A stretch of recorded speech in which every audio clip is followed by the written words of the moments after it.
ಸ್ನೇಹಿತರೆ ನಮಸ್ಕಾರ. ಈ ಬಿಗ್ ಬಾಸ್ ಕಾರ್ಯಕ್ರಮಕ್ಕೆ ನಟಿಯರನ್ನು ಕರೆಯೋದು ಕಾಮನ್. ಎಲ್ಲ ಭಾಷೆಯಲ್ಲೂ ಕೂಡ ನಟಿಯರನ್ನು ಕರೀತಾರೆ. ಆದರೆ ಕೆಲವು ನಟಿಯರು ಇಲ್ಲ ನೇರವಾಗಿ ಇಲ್ಲ ಬರಲ್ಲ ಅಂತೇಳಿ ಹೇಳ್ತಾರೆ. ಇನ್ನು ಕೆಲವರು ಏನಾದರೂ ಒಂದು ರೀಸನನ್ನು ಕೊಟ್ಟು ಇದು ಮಾಡ್ತಾರೆ, ಇಲ್ಲ ರಿಜೆಕ್ಟ್ ಮಾಡ್ತಾರೆ. ಆದರೆ ಇಲ್ಲೊಬ್ಬ ನಟಿ ಮಾತ್ರ ಆಕೆ ಮಾಡಿದಂಥ ಸಿನಿಮಾಗಳು ಯಾವ ರೀತಿಯಾದಂಥ ಸಿನಿಮಾಗಳು ಅನ್ನೋದನ್ನು ಆಕೆ ಹೆಸರು ಹೇಳಿದ್ರೇ ಬಹುಶಃ ನಿಮಗೆ ಗೊತ್ತಾಗುತ್ತೆ. ಆದರೆ ಈಕೆ ಬಿಗ್ ಬಾಸ್ನ ಬಗ್ಗೆ ಒಂದು ಗಂಭೀರವಾದಂಥ ಆರೋಪವನ್ನು ಮಾಡಿಬಿಟ್ಟಿದ್ದಾಳೆ. ಏನು?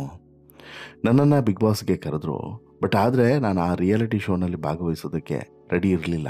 ಯಾಕಂತೇಳಿದ್ರೆ ಆ ಶೋಗೆ ಹೋಗಿ ಯಾರೋ ಒಬ್ಬರು ಗಂಡಸರ ಜೊತೆಗೆ ಮಲಗಬೇಕು, ಅದಕ್ಕೆ 1.5 ಕೋಟಿ ಕೊಡ್ತಾರೆ ಅಂತ ಹೇಳಿದ್ರೆ ನಾನು ಅದಕ್ಕೆ ಒಪ್ಪೋಕ್ಕೆ ಸಾಧ್ಯವಿಲ್ಲ ಅಂತ ಹೇಳಿ ಶಾಕಿಂಗ್ ಸ್ಟೇಟ್ಮೆಂಟನ್ನು ಕೊಟ್ಬಿಟ್ಟಿದ್ದಾಳೆ.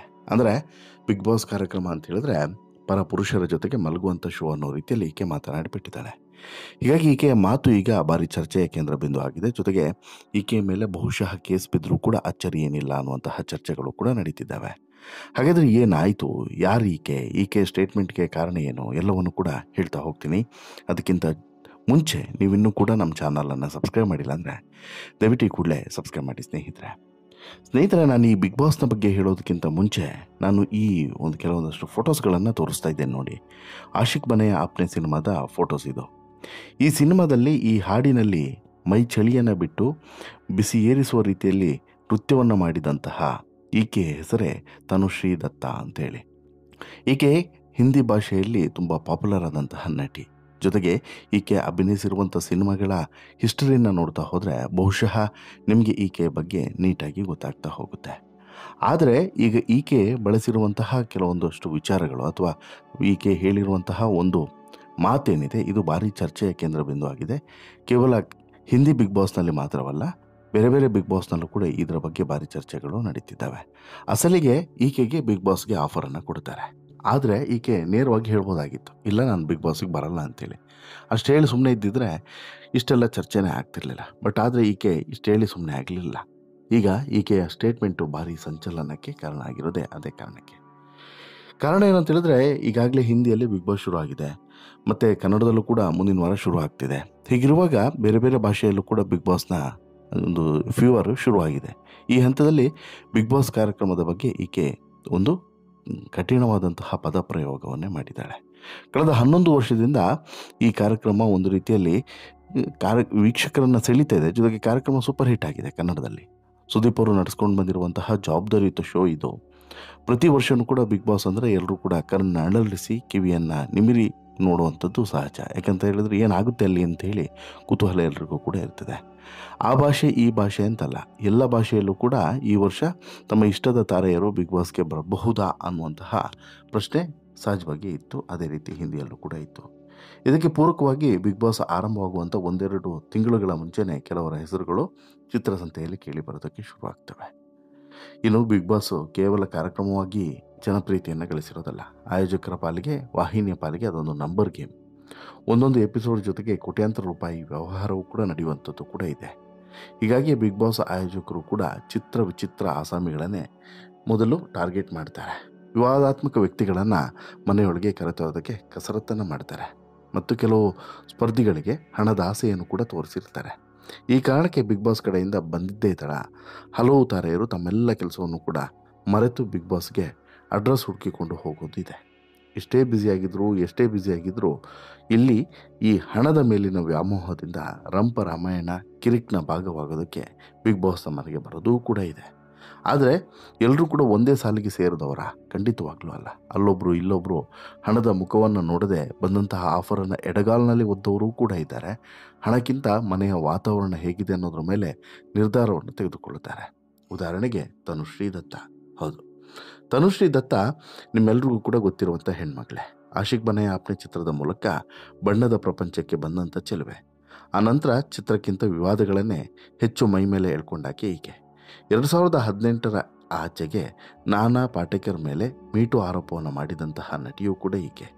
ಹಾಡೊಂದರ ಚಿತ್ರೀಕರಣ ಸಮಯದಲ್ಲಿ ನಾನಾ ಪಾಟೇಕರ್ ಜೊತೆಗೆ ಕೆಟ್ಟದಾಗಿ ನಡೆದುಕೊಂಡ್ರು ಅಂತೇಳಿ ಹೇಳಿದ್ಲು. ತಮ್ಮ ಈ ಹೇಳಿಕೆಯಿಂದ ತನುಶ್ರೀ ದತ್ತಾ ಆ ಕಾಲದಲ್ಲಿ ದೊಡ್ಡ ಸಂಚಲನವನ್ನೇ ಸೃಷ್ಟಿ ಮಾಡಿದ್ಲು. ಯಾಕೆಂತ ಹೇಳಿದ್ರೆ ಈಕೆ ಆರೋಪವನ್ನು ಹೊರಿಸಿದ್ದು ನಾನಾ ಪಾಟೇಕರ್ ಮೇಲೆ. ಆದರೆ ಆಶಿಕ್ ಬನೆಯ ಸಿನಿಮಾದಲ್ಲಿ ಯಾವ ರೀತಿ ಈಕೆ ನಟಿಸಿದ್ಲು ಅನ್ನೋದನ್ನು ಬಹುಶಃ ಆಕೆಯ ಆತ್ಮವಿಮರ್ಶೆಯನ್ನು ಮಾಡ್ಕೊಬೇಕು. ಇಂಥ ತನುಶ್ರೀ ದತ್ತಾ ಅವರನ್ನು ಈ ಬಾರಿ ಬಿಗ್ ಬಾಸ್ಗೆ ಕರೀತಾರಂತೆ. ಸಾಕಷ್ಟು ಜನ ಈಕೆನ ಬಿಗ್ ಬಾಸಲ್ಲಿ ನೋಡೋದಕ್ಕೆ ಬಯಸಿದ್ರೂ ಕೂಡ, ಆದರೆ ಹಲವರ ಆಸೆಯ ಮೇಲೆ ತನುಶ್ರೀ ತಣ್ಣೀರನ್ನು ಎರಚಿದ್ದಾಳೆ. ಬಿಗ್ ಬಾಸ್ ಮನೆಗೆ ತನುಶ್ರೀ ಹೋಗಲಿಲ್ಲ. ಆಯೋಜಕರು 1.5 ಕೋಟಿ 1,65,00,000 ರೂಪಾಯಿ ಹಣದ ಆಮಿಷವನ್ನು ಕೂಡ ಕೊಟ್ಟಿದ್ದರಂತೆ. ಆದರೆ ತನುಶ್ರೀ ಮಾತ್ರ ತನ್ನ ನಿರ್ಧಾರವನ್ನು ಬದಲಾಯಿಸಲಿಲ್ಲ. ಖುದ್ದು ಈ ವಿಚಾರವನ್ನು ಅವರೇ ಹಂಚಿಕೊಂಡಿದ್ದಾರೆ. ಕಂಡ ಗಂಡಸರ ಜೊತೆಗೆ ಹಾಸಿಗೆ ಹಂಚಿಕೊಳ್ಳೋದಕ್ಕೆ ನಾನಿನ್ನು ಬರಗೆಟ್ಟಿಲ್ಲ ಅಂತೇಳಿ ಹೇಳಿದ್ದಾರೆ. ಅಂದರೆ ಈ ಹಿಂದಿ ಚಾನಲ್ಗೆ ನೀಡಿದಂಥ ಒಂದು ಸಂದರ್ಶನದಲ್ಲಿ ಈ ಬಗ್ಗೆ ಮಾತನಾಡಿರುವಂಥ ತನುಶ್ರೀ ದತ್ತ ಪ್ರತಿ ವರ್ಷ ಬಿಗ್ ಬಾಸ್ ಕಡೆಯಿಂದ ನನಗೆ ಕರೆ ಬರ್ತದೆ, ಒಮ್ಮೆ ಬಂದು ಭೇಟಿ ಮಾಡಿಕೊಂಡು ಹೋಗಿ ಅಂತಲೂ ಕೂಡ ನನಗೆ ಹೇಳಿದರು. ಇಷ್ಟೇ ಅಲ್ಲ, 1.65 ಕೋಟಿ ಅಂದರೆ 1,65,00,000 ಆಫರನ್ನು ಕೂಡ ಕೊಟ್ಟಿದ್ರು ಅಂತಲೂ ಕೂಡ ತನುಶ್ರೀ ಹೇಳಿದ್ದಾರೆ. ಬಿಗ್ ಬಾಸ್ಗೆ ನಾನು ಇವತ್ತಲ್ಲ ಯಾವತ್ತೂ ಕೂಡ ಹೋಗೋದಿಲ್ಲ ಅಂತೇಳ್ಬಿಟ್ಟು ತನುಶ್ರೀ ಹೇಳಿದ್ದಾರೆ. ಕಾರಣ, ನಾನು ನನ್ನ ಕುಟುಂಬದವರ ಜೊತೆಲಿ ವಾಸ ಮಾಡೋದಿಲ್ಲ, ಅಂಥದ್ರಲ್ಲಿ ಗುರುತು ಪರಿಚಯ ಇರದಂಥ ವ್ಯಕ್ತಿಗಳ ಜೊತೆಗೆ ಆ ಮನೆಯಲ್ಲಿ ಹೇಗೆ ಇರೋದಕ್ಕೆ ಸಾಧ್ಯ ಅಂತೇಳಿ ಪ್ರಶ್ನೆಯನ್ನು ಮಾಡ್ತಾರೆ. ಗಂಡಸರು ಮಹಿಳೆಯರು ಒಂದೇ ಹಾಲಿನಲ್ಲಿ ಇರ್ತಾರೆ, ಜಗಳ ಮಾಡ್ತಾರೆ, ಕಣ್ಣೀರನ್ನು ಹಾಕ್ತಾರೆ, ಜೊತೆಗೆ ವಿಚಿತ್ರವಾಗಿ ವರ್ತನೆಯನ್ನು ಮಾಡ್ತಾರೆ. ಎಲ್ಲಕ್ಕಿಂತ ಹೆಚ್ಚಾಗಿ ಆ ಮನೆಯಲ್ಲಿ ಹುಡುಗ ಹುಡುಗಿ ಹಾಸಿಗೆಯನ್ನು ಕೂಡ ಹಂಚಿಕೊಳ್ತಾರೆ. ರಿಯಾಲಿಟಿ ಶೋಗಾಗಿ, ಅವರ TRPಗಾಗಿ ನಾನು ಒಂದೇ ಹಾಸಿಗೆಯಲ್ಲಿ ಪರಪುರುಷನ ಜೊತೆಗೆ ಮಲಗಬೇಕಾ? ನಿಮ್ಮ ಕಣ್ಣಿಗೆ ನಾನು ಆ ರೀತಿಯ ಹೆಣ್ಣಿನಂತೆ ಕಾಣ್ತಿದ್ದೀನಾ? ಹೀಗಂತೇಳಿ ಕಿಡಿಕಾರಿರುವಂಥ ತನುಶ್ರೀ ದತ್ತ, ನಾನು ಅಷ್ಟೊಂದು ಚೀಪಲ್ಲ, ಅಷ್ಟೊಂದು ಬರಗೆಟ್ಟಿಲ್ಲ ಕೂಡ. ಜೊತೆಗೆ ತಮ್ಮ ಆಕ್ರೋಶವನ್ನು ಹೊರಗಡೆ ಹಾಕುವಂಥ ಸಂದರ್ಭದಲ್ಲಿ ತಮ್ಮ ಕೆಲವೊಂದಷ್ಟು ಅಗ್ರೆಸಿವ್ ಪದಗಳನ್ನು ಕೂಡ ಬಳಕೆ ಮಾಡಿದ್ದಾರೆ. ಜೊತೆಗೆ ತನುಶ್ರೀ ಆಡಿದಂಥ ಮಾತು ಸೋಷಿಯಲ್ ಮೀಡಿಯಾದಲ್ಲಿ ಸಿಕ್ಕಾಪಟ್ಟೆ ವೈರಲ್ ಆಗ್ತಿದೆ. ಕಾರಣ ಏನಂತ ಹೇಳಿದ್ರೆ, ಹಾಗಾದರೆ ಬಿಗ್ ಬಾಸ್ನಲ್ಲಿ ಇಂಥದ್ದೊಂದು ಪದ್ಧತಿ ಇದೆಯಾ ಅಂತೇಳಿ, ಅಂದರೆ ಈ ಪರಪುರುಷನ ಜೊತೆಗೆ ಒಂದು ಹಾಸಿಗೆಯಲ್ಲಿ ಮಲಗುವಂಥ ಪರಿಸ್ಥಿತಿ ಇದೆಯಾ ಅಂತೇಳಿ. ಖಂಡಿತವಾಗ್ಲೂ ಕನ್ನಡದಲ್ಲಂತೂ ಆ ರೀತಿಯಾದಂಥ ಪರಿಸ್ಥಿತಿ ಇದೆ ಅಂತೇಳಿ ನಾವು ಭಾವಿಸಿಲ್ಲ. ಯಾಕಂತ ಹೇಳಿದ್ರೆ ಎಲ್ರಿಗೂ ಕೂಡ ಸಪ್ರೇಟ್ ಆದಂಥ ಹಾಸಿಗೆ ಇದೆ. ಒಂದೇ ಹಾಸಿಗೆ ಮೇಲೆ ಇಬ್ಬರು ಇದ್ದರೂ ಕೂಡ, ಒಂದು ಗಂಡು ಒಂದು ಹೆಣ್ಣು ಇದ್ದರೂ ಕೂಡ ಅವರ ನಡುವೆ ಅಂತರ ಇರಬೇಕು. ಮಲಗುವಂತಿಲ್ಲ, ಕೂತು ಮಾತನಾಡ್ಬೋದು, ರೆಸ್ಟನ್ನು ತೆಗೆದುಕೊಳ್ಬೋದು. ಅಷ್ಟು ಬಿಟ್ಟರೆ ಒಂದೇ ಹಾಸಿಗೆಯಲ್ಲಿ ಒಂದು ಗಂಡು ಒಂದು ಹೆಣ್ಣು ಇರುವಂತೆ ಇಲ್ಲ ಅನ್ನೋದನ್ನು ನಾವಿಲ್ಲಿ ಗಮನಿಸಬೇಕು. ಬಟ್ ಹಿಂದಿಯಲ್ಲಿ ಆ ರೀತಿ ಇಲ್ವಂತೆ. ಒಂದೇ ಹಾಸಿಗೆಯಲ್ಲಿ ಇಬ್ಬರು ಕೂಡ ಒಟ್ಟಿಗೆ ಮಲಗುವಂಥ ಪರಿಸ್ಥಿತಿ ಇದೆಯಂತೆ. 11 ವರ್ಷಗಳಿಂದನೂ ಕೂಡ ನನಗೆ ಬಿಗ್ ಬಾಸ್ ಆಫರ್ ಬರ್ತಾನೆ ಇದೆ. ಈ ಬಾರಿ ಸಲ್ಮಾನ್ ಖಾನ್ ನಡೆಸಿಕೊಡ್ತಿರುವಂತಹ 19ನೇ ಸೀಸನಲ್ಲೂ ಕೂಡ ಬಂದಂಥ ಆಫರನ್ನು ನಾನು ಇದೇ ಕಾರಣಕ್ಕೆ ರಿಜೆಕ್ಟನ್ನು ಮಾಡಿದ್ದೀನಿ ಅನ್ನೋಂಥ ವಿಚಾರವನ್ನು ಹೇಳ್ತಾರೆ. ಅದನ್ನು ಹೊರತುಪಡಿಸಿ ಇಲ್ಲಿ ಆಕೆಗೆ ಕೊಟ್ಟಿರುವಂಥ ಆಫರ್ 1.5 ಕೋಟಿ ಆಫರ್ ಕೂಡ ಇದೆಯಲ್ಲ, ಅದು ಕೂಡ ದೊಡ್ಡ ಪ್ರಮಾಣದ ಆಫರೇ. ಅದನ್ನು ಕೂಡ ಈಕೆ ಒಪ್ಕೊಂಡಿಲ್ಲ. ಅಂದರೆ ಹಣ ಕೊಟ್ಟು ಏನು ಬೇಕಾದರೂ ಕೂಡ ಮಾಡಬಹುದು ಅಂತ ಹೇಳ್ಬಿಟ್ಟು ಇವರು ಆಲೋಚನೆ ಮಾಡಿದ್ದಾರೆ. ಬಟ್ ನಾನು ಆ ರೀತಿಯಾದಂಥ ಹೆಣ್ಮಗಳಲ್ಲ, ನಾನು ಆ ರೀತಿಯಾದಂಥ ಕಾರ್ಯಕ್ರಮಕ್ಕೆ ಹೋಗೋದೂ ಕೂಡ ಇಲ್ಲ, ಜೊತೆಗೆ ನನಗೆ ಅದರ ಅವಶ್ಯಕತೆಯೂ ಕೂಡ ಇಲ್ಲ ಅನ್ನೋದನ್ನು ಕೂಡ ಹೇಳ್ತಾರೆ. ಅಂದರೆ ಈಕೆ ಆಡಿರುವಂಥ ಮಾತು ಬಹುಶಃ ಸತ್ಯನೇ ಆಗಿದ್ರೂ ಕೂಡ ಕೆಲವೊಂದಷ್ಟು ವಿಚಾರದ ಬಗ್ಗೆ ಗಂಭೀರವಾಗಿ ಮಾತನಾಡಬೇಕಾಗಿತ್ತು. ಅಲ್ಲೆಲ್ಲೋ ಆ ಗಂಭೀರತೆ ಹಳಿತಪ್ಪಿ ಹೋಗಿದೆ ಅನ್ನೋದು ಕೂಡ ಸತ್ಯ. ಅಂದರೆ ಇಲ್ಲಿ ಇಷ್ಟೇ ವಿಚಾರ ಇರುವಂಥದ್ದು, ಇಷ್ಟೇ, ಏನು ನೀಟಾಗಿ ಕಮ್ಯುನಿಕೇಟ್ ಆಗಬೇಕು. ಬಿಗ್ ಬಾಸ್ ಕಾರ್ಯಕ್ರಮ ಏನು ಎಂತ ಅನ್ನೋದು ಕಮ್ಯುನಿಕೇಟ್ ಆಗಬೇಕು. ಬಹುಶಃ ಅದು ಅದಂತಿಲ್ಲ.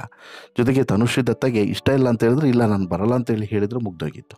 ಬಟ್ ಪರಪುರುಷರ ಜೊತೆಗೆ ಮಲಗಬೇಕು ಅಂದಿರೋದು ಈ ಕಾರ್ಯಕ್ರಮಕ್ಕೂ ಕೂಡ ಒಂದು ಕೆಟ್ಟ ಇಮೇಜನ್ನು ತಂದಿಟ್ಟಂತಾಗಿದೆ. ಹಾಗಾಗಿ ಬಹುಶಃ ಕಾನೂನು ಕ್ರಮವನ್ನು ಬಿಗ್ ಬಾಸ್ ಟೀಮ್ನವ್ರು ತೆಗೆದುಕೊಂಡ್ರೂ ಕೂಡ ಆಶ್ಚರ್ಯ ಇಲ್ಲ ಅನ್ನೋದು ಕೂಡ ಸತ್ಯ. ಹಾಗಂದ ಮಾತ್ರಕ್ಕೆ ಕನ್ನಡ ಇಷ್ಟು ಬರಗೆಟ್ಟಿಲ್ಲ ಅನ್ನೋದು ಕೂಡ ಸತ್ಯ. ತನುಶ್ರೀ ಹಿಂದಿಯಲ್ಲಿ ಆ್ಯಕ್ಟ್ ಮಾಡಿದಂಥ ಸಿನಿಮಾಗಳನ್ನು ನೋಡಿದ್ರೆ ಬಿಗ್ ಬಾಸ್ ಅಷ್ಟೊಂದು ಬರಗೆಟ್ಟಂಥ ಕಾರ್ಯಕ್ರಮದ ರೀತಿಯಲ್ಲೂ ಕೂಡ ನಡೆದುಕೊಂಡಿಲ್ಲ ಅನ್ನೋದನ್ನು ಕೂಡ ಅರ್ಥ ಮಾಡ್ಕೊಳ್ಬೇಕು. ವಾಟ್ ಎವರ್, ಕನ್ನಡಕ್ಕಂತೂ ಇಂಥದ್ದ ಯಾವುದೇ ರೀತಿಯಾದಂಥ ಅಪವಾದಗಳು ಬರೋದಕ್ಕೆ ಕಿಚ್ಚ ಸುದೀಪ್ ಅವರು ಬಿಡೋದಿಲ್ಲ. ಬಟ್ ಹಿಂದಿಯಲ್ಲಿ ಬಂದಿದೆ, ಅದನ್ನು ಯಾವ ರೀತಿ ಕ್ಲಾರಿಟಿಯನ್ನು ಕೊಟ್ಕೊಂಡು ಯಾವ ರೀತಿ ಸಾರ್ಟ್ಔಟನ್ನು ಮಾಡ್ಕೊಳ್ತಾರೆ ಕಾದು ನೋಡಬೇಕು. ನಿಮಗೇನು ಅನಿಸುತ್ತೆ ಸ್ನೇಹಿತರೆ ಈ ಬೆಳವಣಿಗೆ ಬಗ್ಗೆ, ಈ ಹೇಳಿಕೆ ಬಗ್ಗೆ, ಈ ಒಂದು ಅಭಿಪ್ರಾಯದ ಬಗ್ಗೆ ನಿಮ್ಮ ಅಭಿಪ್ರಾಯನೋ ದಯವಿಟ್ಟು ಕಮೆಂಟ್ ಮಾಡಿ ತಿಳಿಸಿ. ಜೊತೆಗೆ ಈ ಸ್ಟೋರಿ ಇಷ್ಟ ಆಯಿತು ಅಂತ ಹೇಳಿದ್ರೆ ಲೈಕ್ ಮಾಡಿ, ಶೇರ್ ಮಾಡಿ, ಚಾನಲ್ಗೆ ಸಬ್ಸ್ಕ್ರೈಬ್ ಆಗೋದನ್ನು ಮರಿಬೇಡಿ. ಧನ್ಯವಾದ.